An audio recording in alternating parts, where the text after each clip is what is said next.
देऊळबंद 2 या चित्रपटाचा टीजर नुकताच प्रेक्षकांच्या भेटीस आला असून सगळीकडे सध्या या चित्रपटाची चर्चा रंगली आहे. या चित्रपटातील सगळेच कलाकार प्रेक्षकांना आवडत असून हा चित्रपट देऊळबंद या चित्रपटाचा पुढचा भाग आहे. देऊळबंद हा चित्रपट आपल्याला जुलै 2015 मध्ये पाहायला मिळाला होता. या चित्रपटामध्ये कश्मीर महाजनी, मोहन जोशी, निवेदिता सराफ यांसारख्या अनेक दिग्गज कलाकारांच्या मुख्य भूमिका होत्या.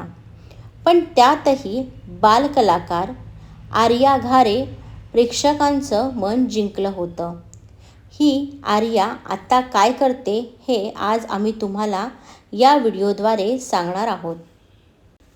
देऊळबंद या चित्रपटामध्ये या बालकलाकाराचे विशेष काम होते, कारण तिने बदललेला राघव शास्त्रीच्या पासवर्डमुळे राघव शास्त्रीला स्वामींची परिक्रमा करावी लागते आणि तिच्यामुळेच या कथानकाला संपूर्णपणे वळण मिळालं होतं. याच कारणामुळे बालकलाकार आर्याला या चित्रपटाने एक वेगळी ओळख मिळवून दिली होती.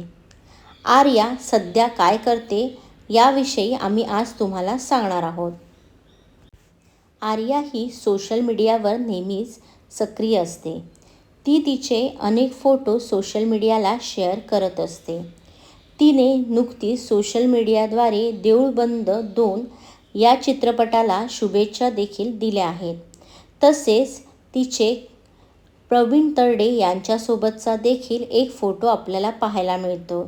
या फोटोसोबत प्रवीण तरडे यांना आजही भेटल्यानंतर आपल्याला अभिनयातले बारकावे शिकायला मिळतात असे तिने आवर्जून लिहिले आहे. आर्याने या चित्रपटाप्रमाणेच अबक, बंदीशाळा, ग्रेट इंडिया यांसारख्या चित्रपटांमध्ये तसेच गाथा नवनाथाची या मालिकेत काम केलं आहे. पण असं असलं तरीही आर्याला खरी ओळख ही देऊळबंद या चित्रपटामुळेच मिळाली. देऊळबंद या चित्रपटामुळेच माझ्या करिअरला कलाटणी मिळाली असं ती आवर्जून तिच्या अनेक मुलाखतींमध्ये सांगते. ती अनेक मालिकांमध्ये, म्युझिक व्हिडिओमध्ये आजही प्रेक्षकांना पाहायला मिळते. आर्या देऊळबंद या चित्रपटामध्ये खूपच गोड दिसली होती. त्यामुळे तिच्या सौंदर्याची देखील त्यावेळी चर्चा रंगली होती.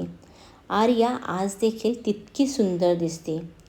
तिच्या सौंदर्याबाबत तिचे चाहते नेहमीच तिला कमेंट्सद्वारे सांगत असतात. आर्या तिच्या आजवरच्या करिअरसाठी संपूर्ण श्रेय प्रवीण तरडे यांनाच देते.